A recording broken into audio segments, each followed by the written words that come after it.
합하여 새벽 기도를 시작하겠습니다. 신앙 고백하시겠습니다. 나는 전능하신 아버지 하나님 천지의 창조주를 믿습니다. 나는 그의 유일하신 아들 우리 주 예수 그리스도를 믿습니다. 그는 성령으로 잉태되어 동정녀 마리아에게서 나시고 본디오 빌라도에게 고난을 받아 십자가에 못 박혀 죽으시고 장사된 지 사흘 만에 죽은 자 가운데서 다시 살아나셨으며 하늘에 오르시어 전능하신 아버지 하나님 우편에 앉아 계시다가 거기로부터 살아있는 자와 죽은 자를 심판하러 오십니다. 나는 성령을 믿으며 거룩한 공교회와 성도의 교제와 죄를 용서받는 것과 몸의 부활과 영생을 믿습니다. 아멘. 찬송가 491장입니다. 491장.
계속적으로 묵상해 나가며 주님의 살아계심을 이제 강하게 우리에게 인식시키시고 또 다가오심을 감사함을 느낍니다.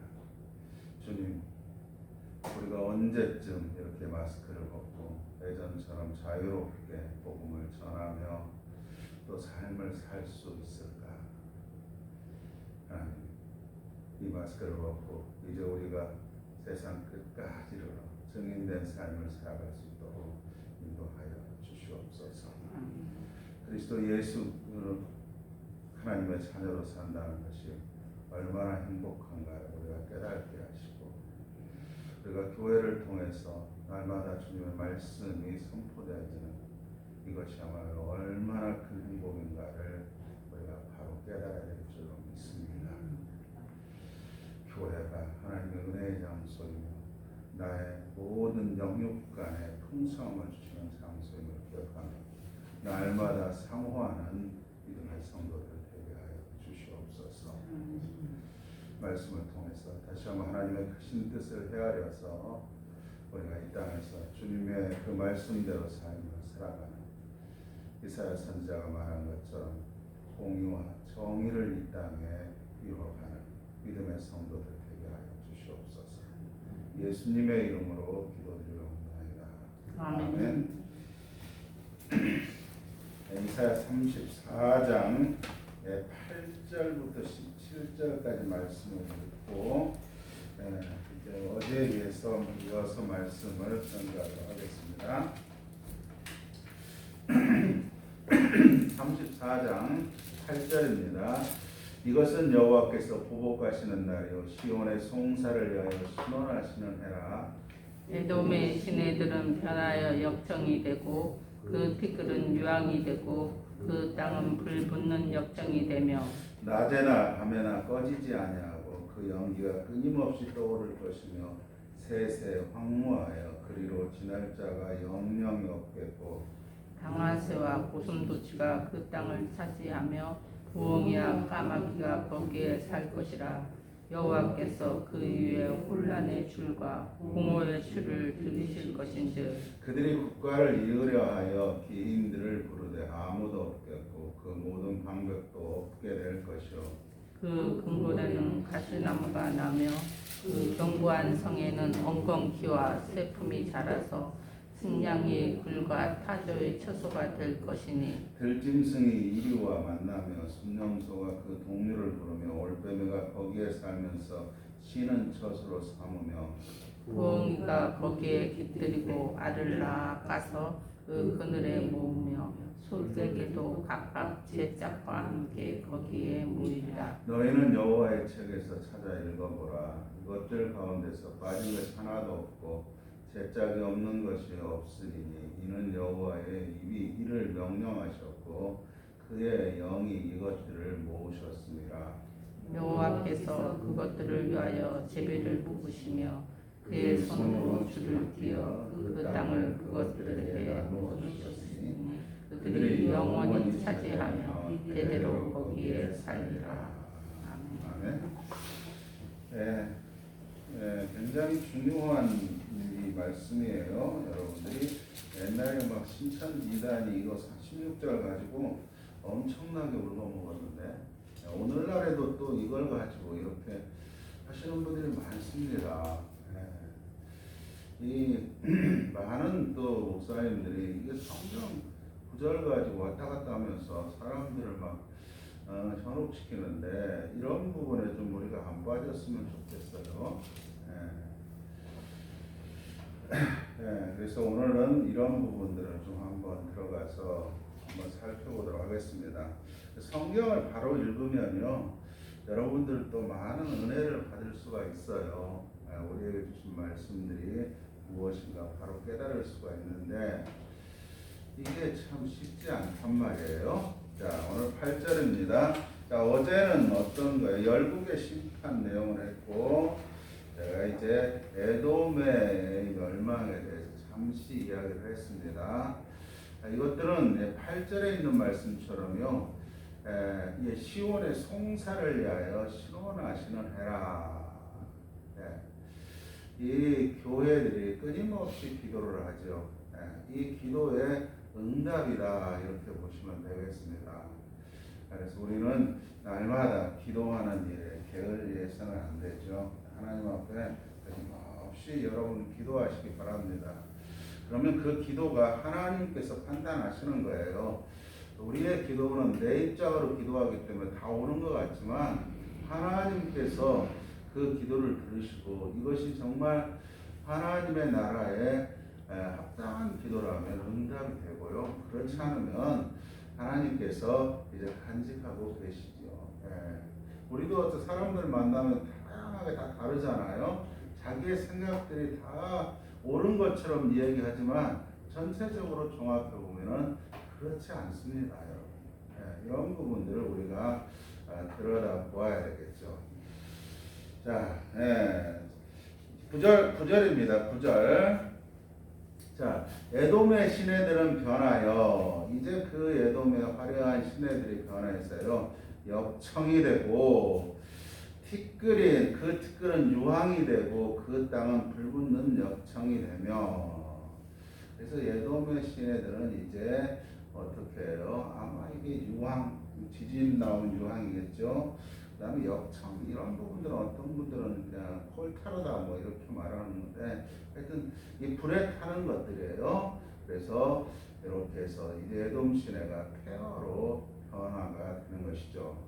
낮이나 밤이나 꺼지지 아니하고 그 연기가 끊임없이 오를 것이며 세세 황무하여 그리로 지날 자가 영영 없겠고 에돔은 이제 영원히 황폐한 땅으로 변해버린다는 것입니다. 자, 이렇게 황폐한 땅으로 변하는 곳에 이제 그것들이 차지할 그곳이 누가 차지하는 거예요? 짐승들이 차지할 땅으로 변해버리는 것입니다. 11절에 당화새와 고슴도치가 그 땅을 차지하며 부엉이와 까마귀가 거기에 살 것이라 여호와께서 그의 혼란의 줄과 공허의 치유를 들이우실 것인즉 자 혼란의 줄, 공허의 추지죠. 이건 무엇입니까? 여기 창조 때 무질서처럼요 혼란스러운 상태 속으로 에돔을 던져버리겠다 이렇게 말하고 있습니다. 창세기 1장에 가보면요 하나님께 세상을 창조하시고 이제 자 2절에 가세요. 갑자기 창조한 세상이 이제 어떻습니까? 땅이 혼돈하고 공허하며 그래서 여기 공허가 여기에 공허와 이 똑같은 단어를 사용하고 있습니다.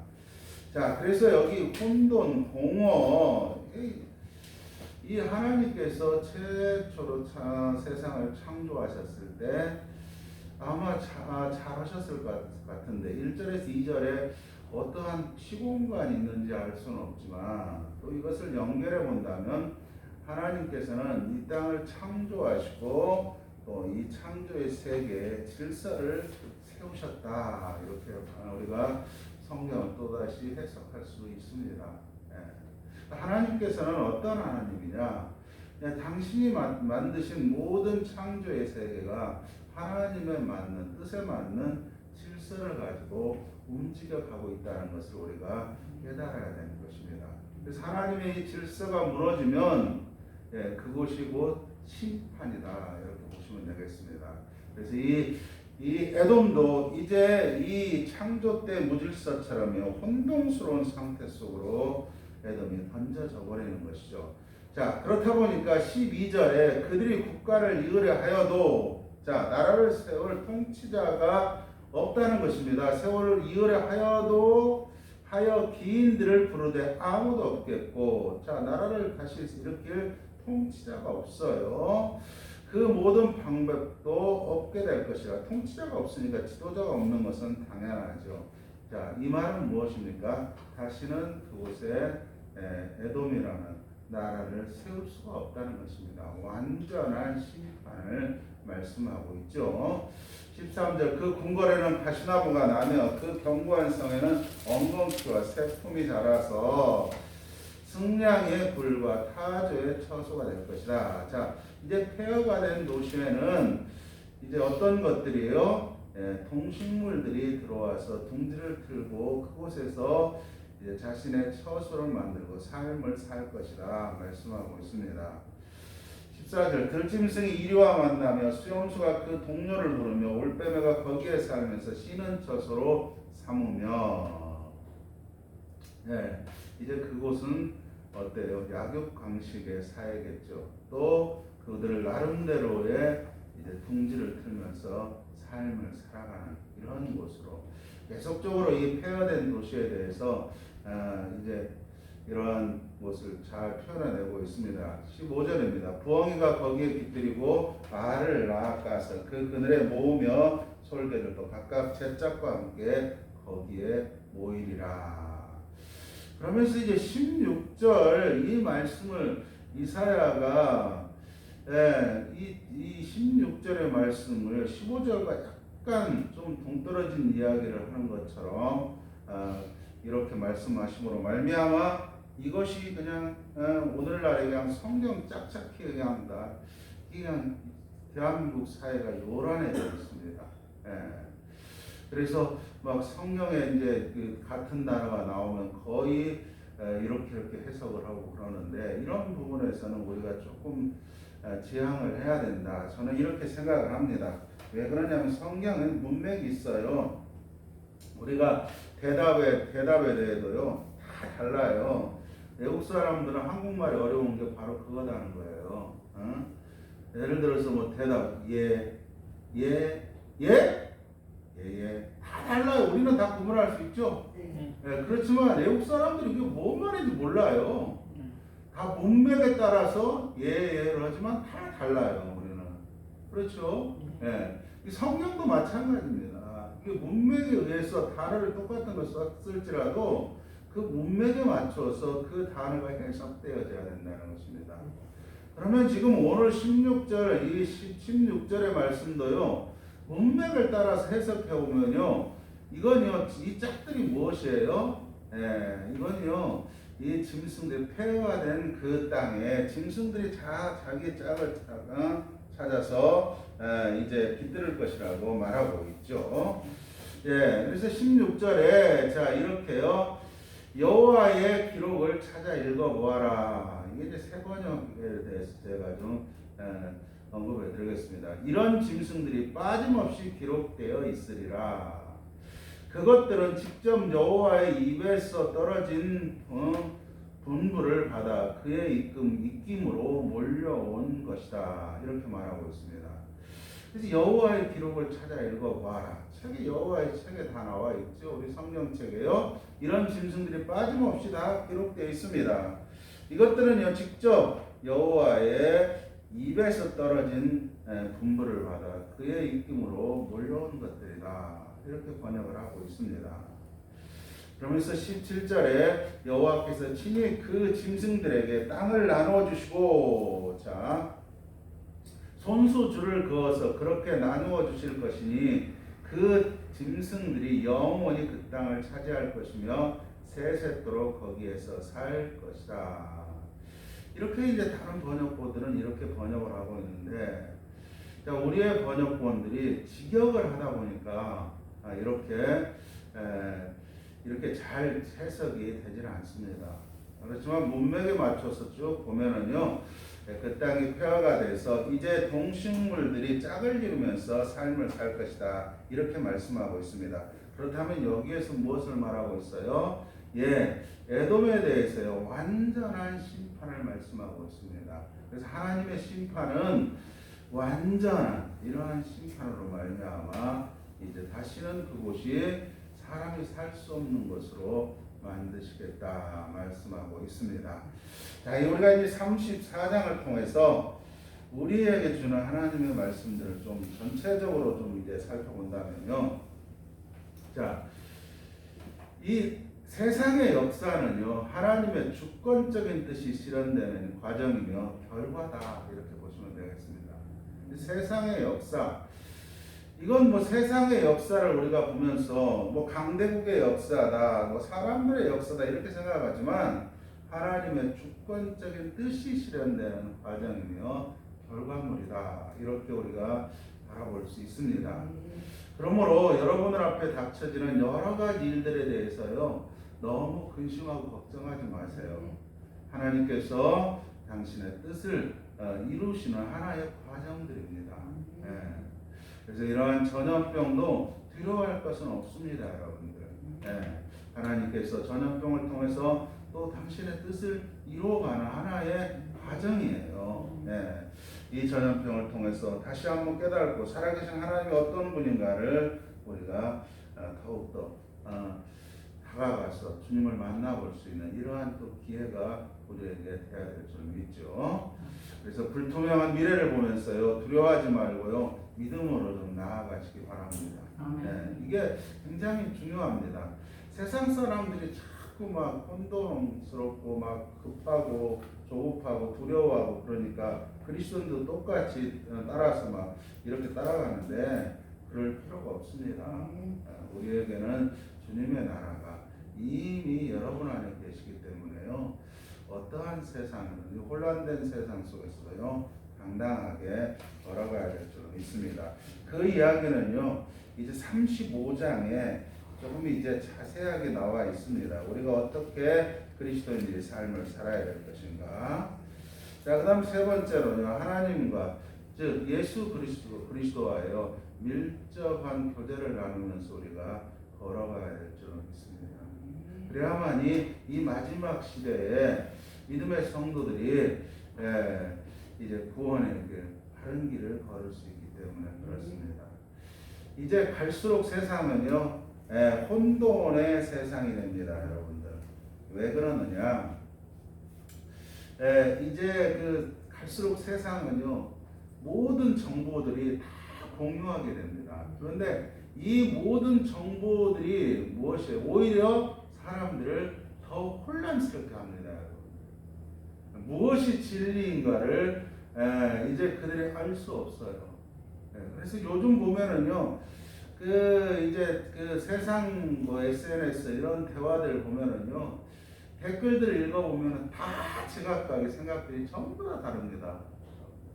뭐 동일한 사람들이 그렇게 많지 않습니다.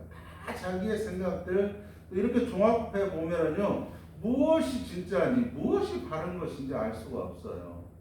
우리가 생각하는 도덕적인 것도 어떠한 방향성으로 바라볼 것인가에 따라서요 다 다르다는 것을 우리가 알 수가 있습니다. 세상은 점점 이제 혼란스러워져 가고요, 사랑은 식어져 가고, 이제 이러한 세상 속에서 하나님의 자녀들은 예수 그리스도만을 붙들고 삶을 살지 않는다면 이 혼란 속에서 함께 이리저리 흔들리다가 참 어려운 상황 속에 빠질 수가 있습니다. 그래서 제가 봤을 때는 오늘날에 오히려 성경 말씀이야말로 이 어두운 세상에 확실한 이게 길이다, 저는 이렇게 생각해요. 그렇기 때문에 저는 이제 이것을 교회 시작할 때부터 계속적으로 제가 사실은 이제 처음 신학을 하게 된 동기도 이러한 부분들이에요.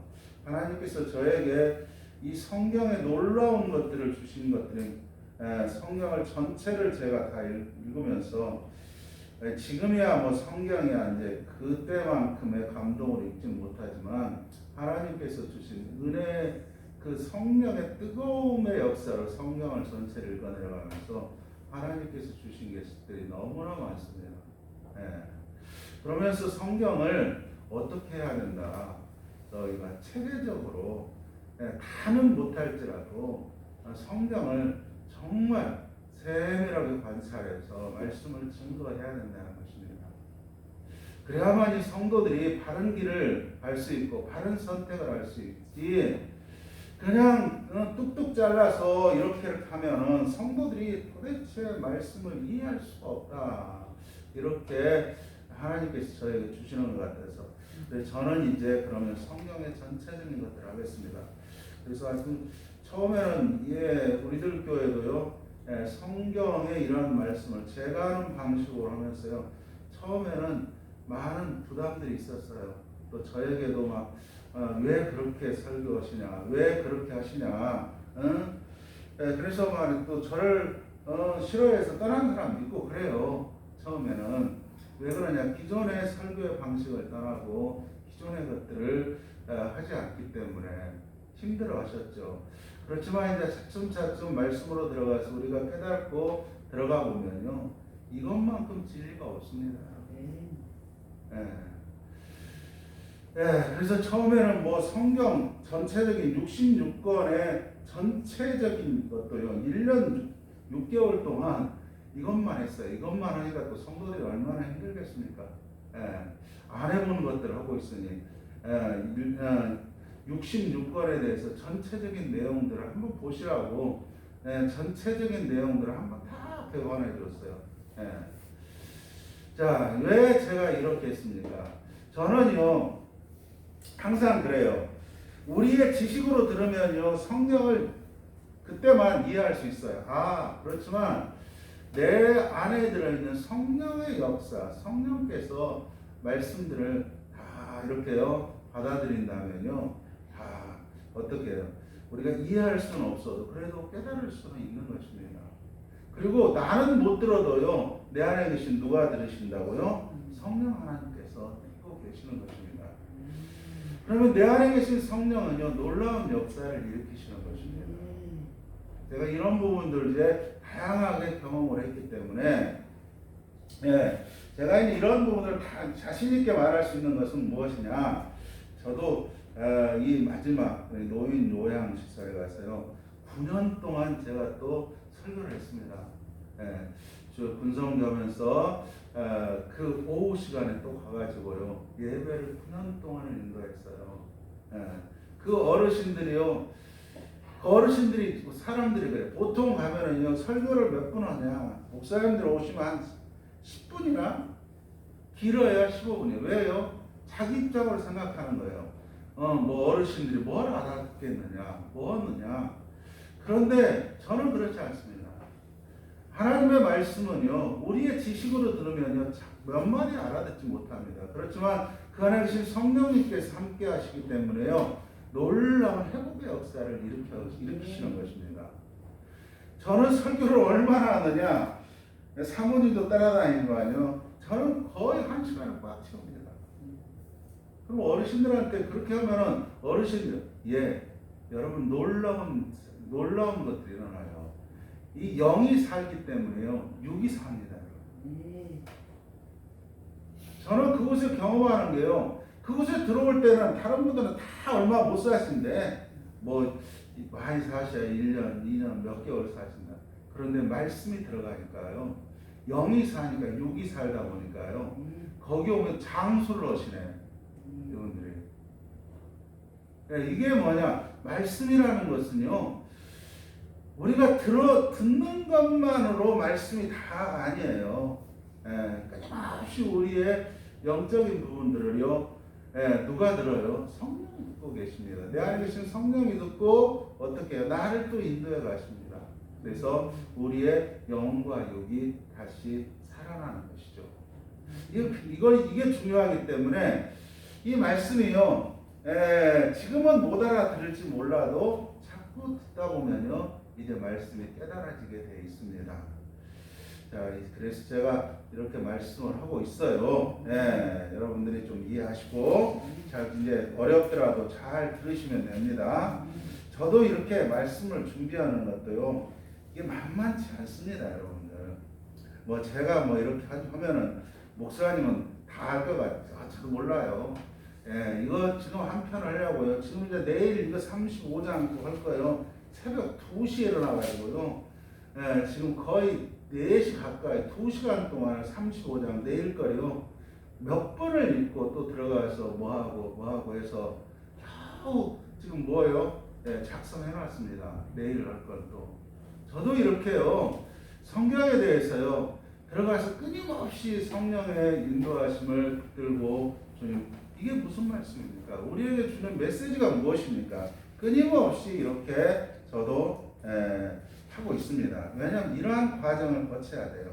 목사뿐만 아니라 여러분들은 이렇게 쉽게 듣지만요, 저도 끊임없이 이렇게 하고 있습니다. 그래서 하나의 이러한 말씀들이 나오는 거지, 뭐 제가 다 합니까? 제가 제가 뭘 할 수 있겠습니까? 그러나 성령의 인도하심을 받으시죠. 하죠. 그래서 16절 말씀들을 여러분들 꼭 기억하시고요. 절대로 속지 마세요. 내가 당부합니다. 어디 쫓아다니면서 말씀 이어가지고 들을 때는 그런 것 같아요. 그래가지고 홀랑 빠져버립니다. 이거 정말 이거 조심해야 됩니다, 여러분. 나도 여러분들 얼마든지 홀랑할 수 있어요. 말씀 가지고. 그런데 절대로 그러면 안 돼요.